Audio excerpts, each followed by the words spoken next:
El feudalismo fue un sistema social que surgió en el Reino Franco en la Alta Edad Media y se extendió por Europa Occidental durante la Plena Edad Media. Desde un punto de vista económico, fue un régimen de tenencia de tierras que favoreció a la nobleza rural y estimuló la servidumbre. Desde un punto de vista político, supuso una dispersión del poder a favor de señores feudales con autoridad local y regional. Las relaciones feudales eran contratos de obligaciones mutuas entre dos hombres libres, un señor y un vasallo. El señor concedía protección y tierras, llamadas feudos, a un vasallo a cambio de fidelidad y asistencia militar, u otras prestaciones. Los reyes tenían sus propios vasallos que, a la vez, podían ser señores de otros vasallos, y así se fue conformando una pirámide de distribución de tierras y obligaciones que involucró a buena parte de la sociedad. En el sistema feudal eran especialmente importantes los campesinos, pues la base socioeconómica era rural. Por un lado, los siervos estaban atados a una tierra que no poseían y debían pagar rentas a un señor. Una tierra cedida como feudo incluía siempre a los siervos que la trabajaban. Por otro lado, los campesinos libres tenían sus propias tierras pero podían estar obligados a pagar tasas o tributos a un señor con poder jurisdiccional. El término feudalismo también es empleado por algunos historiadores para caracterizar a otras experiencias históricas, como China durante la dinastía Zhou, Japón en las épocas de shogunato, y partes de Europa Oriental en diversas etapas de la historia. Un antecedente del feudalismo fue el régimen de colonato en el Imperio Romano. En este régimen los grandes propietarios de tierras instalaban en ellas a colonos, esclavos libertos o campesinos, que debían trabajarlas para su propio sustento y para pagar rentas a su señor, del que obtenían, a cambio, protección. Tras la caída del Imperio Romano en el siglo V, Europa Occidental se dividió en varias unidades políticas más pequeñas hasta la conformación del breve Imperio Carolingio. Este implementó un sistema de recompensas a nobles leales que suponía la entrega de tierras a cambio de servicios, especialmente militares. Luego de la disgregación del Imperio Carolingio en el siglo IX, varias zonas de Europa Occidental fueron atacadas por magiares, musulmanes y vikingos. La defensa requería rapidez y recayó en los señores locales que tenían recursos para construir fortificaciones y reunir fuerzas de combate sin esperar la llegada de tropas reales. Esto incentivó un sistema de fragmentación política que otorgó poder a los señores feudales y dio su forma a la plena Edad Media. Aún así, a partir de fines del siglo XI algunos reyes, duques y condes iniciaron un proceso de concentración del poder político que los colocó en una posición de mayor autoridad en sus territorios, como el rey Luis V de Francia, el conde Ramón Berenguer I de Barcelona y el duque Guillermo I de Normandía que llegó al trono de Inglaterra. El sistema feudal fue perdiendo protagonismo a partir del siglo XIV, cuando las epidemias, las revueltas campesinas y el creciente impulso de la burguesía urbana disminuyeron el poder de la nobleza y abrieron el camino al surgimiento de monarquías centralizadas. La sociedad feudal estaba dividida en tres estamentos bien diferenciados. Nobleza. Los nobles poseían grandes extensiones de tierras, en general, recibidas como retribución a sus esfuerzos militares u otros servicios, aunque en la práctica también podían ser heredadas. Se organizaban en linajes y mantenían vínculos de vasallaje con otros señores feudales o con el rey. Según sus títulos nobiliarios y su ubicación en la estructura social, podían pertenecer a la alta nobleza, duques, condes y marqueses, o a la baja nobleza, vizcondes, barones, caballeros, hidalgos, entre otros. Clero. El personal eclesiástico, cuya autoridad máxima era el Papa con sede en Roma, se ocupaba de los asuntos religiosos, que dominaban el comportamiento humano de la época. Los eclesiásticos podían pertenecer al clero secular que residía en iglesias y catedrales, o al clero regular que seguía la regla de una orden religiosa y residía en conventos o monasterios. Pero además solían poseer privilegios de señores feudales, trabajadores. En la concepción de la época, este estamento lo integraban los siervos, pero algunos historiadores incluyen en él a distintos tipos de trabajadores que más tarde conformarán el llamado Estado llano. Los siervos eran el estrato más bajo de la sociedad feudal, encargado de cultivar las tierras y hacerlas producir. No eran esclavos pero estaban atados de por vida a la tierra de su señor, a quien debían pagar una renta en especie y, a veces, otras prestaciones. Su condición era hereditaria. Los campesinos libres cultivaban sus propias tierras pero también debían pagar tributos u otras obligaciones al señor que tenía jurisdicción sobre un territorio, generalmente llamado señorío. Los artesanos y mercaderes habitaban en las ciudades y, si bien se relacionaban con los otros sectores sociales, se mantenían al margen del régimen feudal.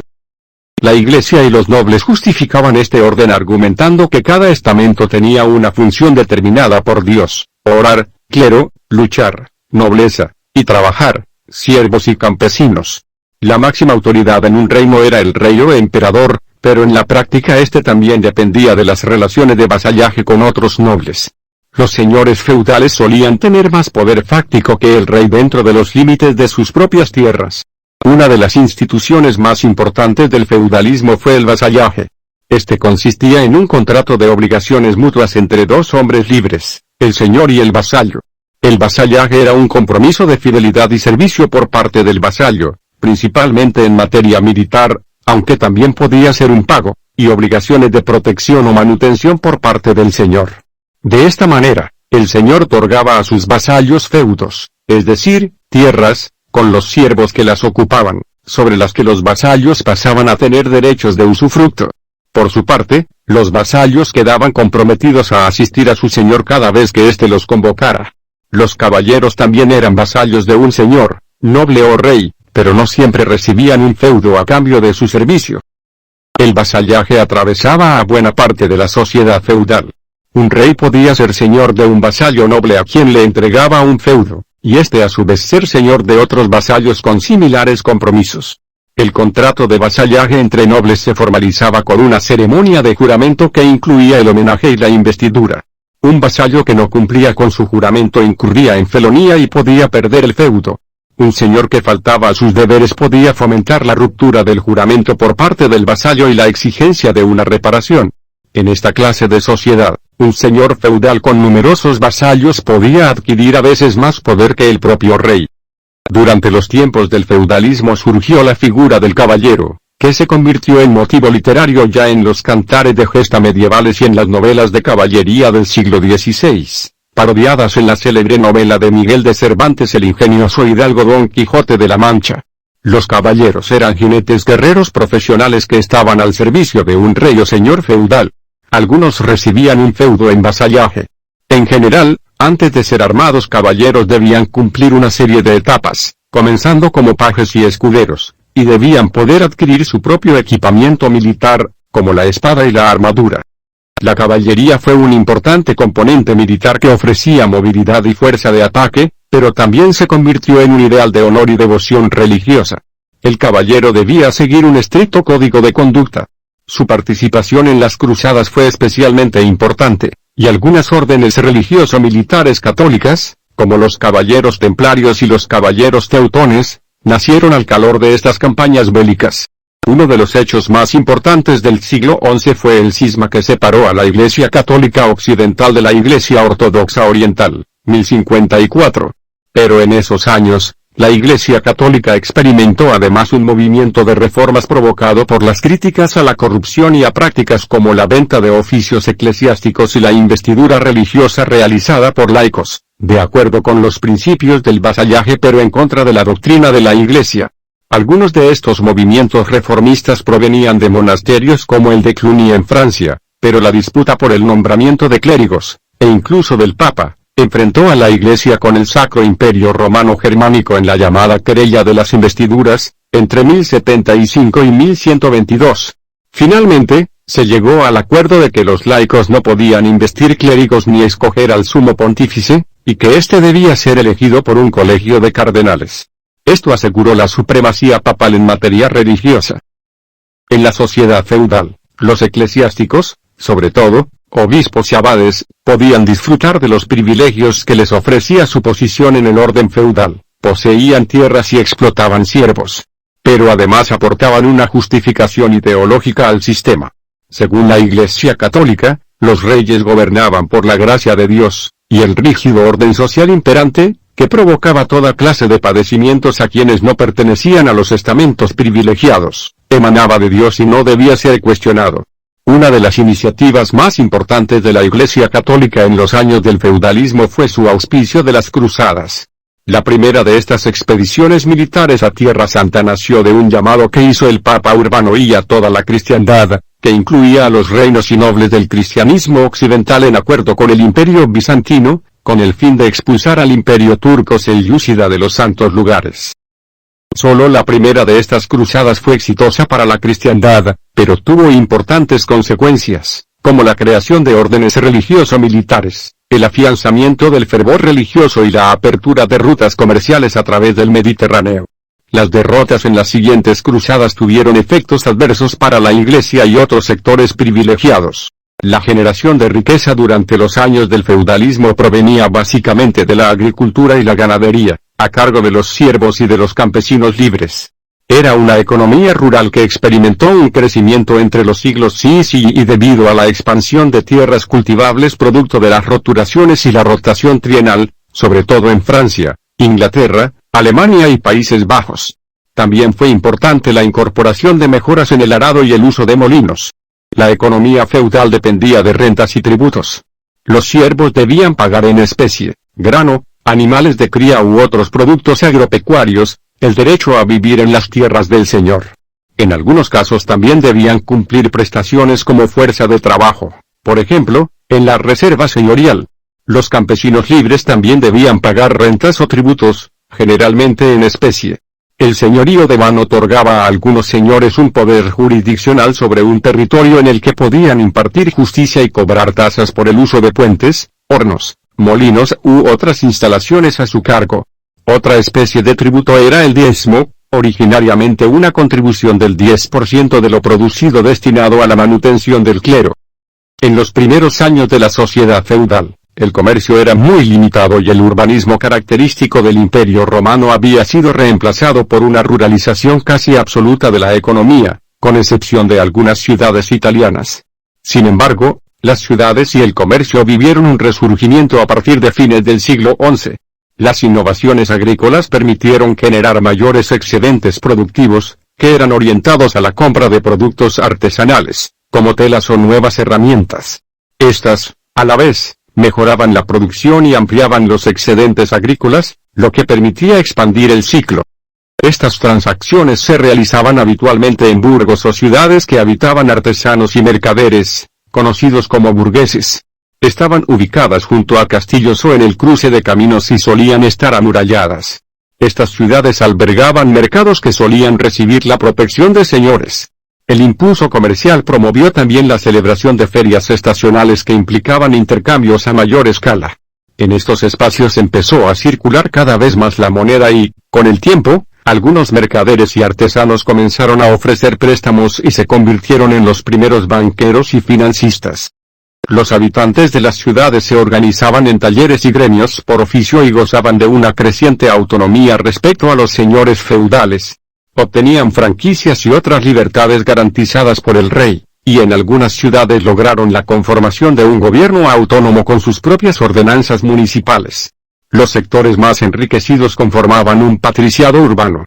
Aún así debieron hacer frente a conflictos con algunos señores feudales, lo que explica en parte el uso de murallas defensivas y la posterior conformación de ligas o confederaciones de ciudades. Muchas ciudades tuvieron protagonismo en las rutas comerciales de largo alcance. Las ciudades más importantes fueron las que se desplegaron en el norte de Italia, cuyos comerciantes competían por el control del comercio mediterráneo. También las rutas de peregrinación y las cruzadas se convirtieron en importantes circuitos comerciales. El orden feudal surgió tras la disgregación del Imperio carolingio y los ataques de vikingos, magiares y musulmanes. Los señores que ofrecían protección militar gracias a los servicios de vasallos y a la construcción de castillos concentraron poder. Este sistema militar también fue importante durante las frecuentes guerras entre reinos o señores, que tomaron la forma de incursiones y asedios más que de batallas campales. Este tipo de guerra hacía importantes las máquinas de asedio y la movilidad de la caballería. Los caballeros también fueron importantes en las cruzadas que enfrentaron a combatientes cristianos con ejércitos musulmanes por el dominio de Tierra Santa. La guerra en los años del feudalismo era un modo de zanjar disputas dinásticas o territoriales, y permitía que quien venciera obtuviera ventajas económicas al ocupar las tierras del vencido. Aumentaba su cantidad de siervos, que estaban atados a la tierra, y su posibilidad de producir alimento y sumar nuevos vasallos. Sin embargo, la guerra también podía ser motivo de descontento entre los campesinos que veían sus tierras frecuentemente saqueadas o debían pagar mayores tributos para financiar las iniciativas bélicas de los nobles o reyes. Algunas de las revueltas campesinas del siglo XIV pudieron deberse en parte a este hecho. Uno de los rasgos más notables de la Edad Media eran los castillos. Durante los años del feudalismo se construyeron en Europa muchas de estas estructuras fortificadas que solían estar ubicadas en sitios estratégicos, por ejemplo, sobre terreno elevado. Los mandaban a construir reyes o señores feudales y tenían una función principalmente defensiva y como base de operaciones militares. En caso de ataque enemigo, sus altas murallas de piedra ofrecían protección al señor, llamado castellano, y su familia, y refugio a los campesinos de su señorío. También garantizaban el abastecimiento en situaciones de asedio. Algunas de estas edificaciones se comenzaron a construir durante la época de intermitentes ataques vikingos, magiares y musulmanes en los siglos X y X.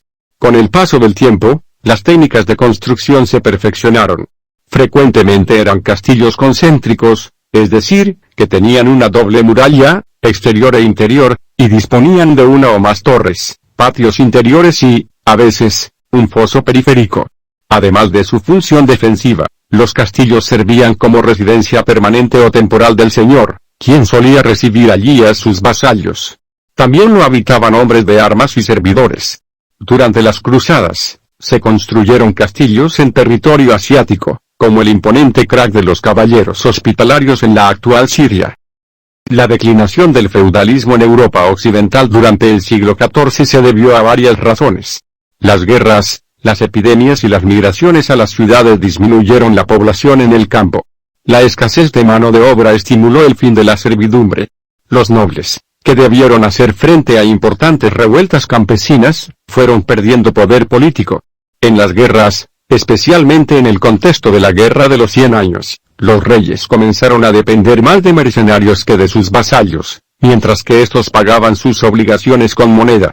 Muchos señores dejaron de vivir en sus señoríos y daban sus tierras en arriendo a campesinos. Las burguesías urbanas acumulaban dinero y se convertían en prestamistas de reyes y príncipes. Esto consolidó las grandes casas comerciales que se ponían al servicio de monarquías crecientemente centralizadas, en una economía cada vez más monetizada. Finalmente, aunque algunos aspectos de la sociedad feudal perduraron durante siglos, el poder señorial declinó irremediablemente.